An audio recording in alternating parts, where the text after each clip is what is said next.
সাইকেলে চড়ে যুক্তরাজ্যের বাকিংহাম প্যালেসের দিকে এগিয়ে যাচ্ছেন অন্তত ১২০০ সান্তাক্লজ। শীতের সকালে লাল জামা গায়ে এই সান্তাক্লজেরা শুধু শহরের শোভা বাড়াচ্ছেন এমনটা নয়, বরং সুবিধাবঞ্চিত শিশুদের জন্য তহবিল সংগ্রহ করছেন তারা। শনিবার প্রায় ১২০০ সাইক্লিস্ট সেন্ট্রাল লন্ডনের ওয়েস্টমিনস্টারের পলমল সড়ক থেকে এই শোভাযাত্রা শুরু করেন। তাদের পরনে সান্তার লাল সাদা পোশাক আর টুপি, কেউ কেউ আবার মুখে মেখেছেন সবুজ রং। দর্শনার্থীদের কাছ থেকে অর্থ সংগ্রহ করতে প্রদক্ষিণ করেছেন লন্ডনের প্রধান সড়ক। বার্ষিক সান্তা ক্রুসের ১০ম আয়োজন এটি। বিএমএক্স মডেলের সাইকেলের ভক্ত স্টিফেন রাইট ১০ বছর আগে এই উদ্যোগ নেন।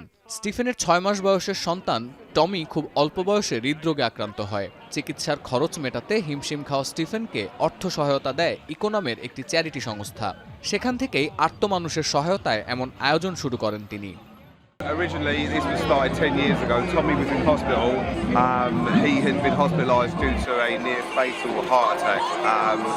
When I was in hospital, we received charity from Echo in the form of somewhere to stay up in London.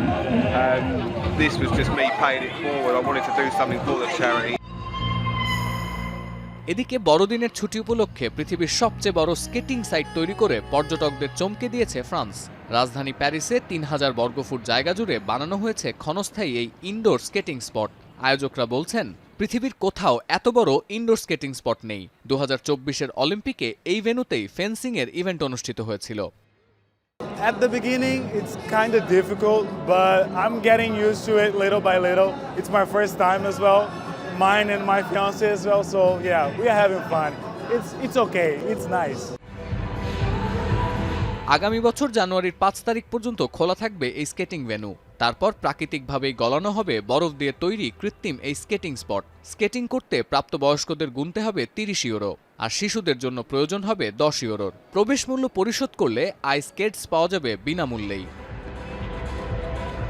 সতীর্থ কর্মকার, এখন বিশ্ব।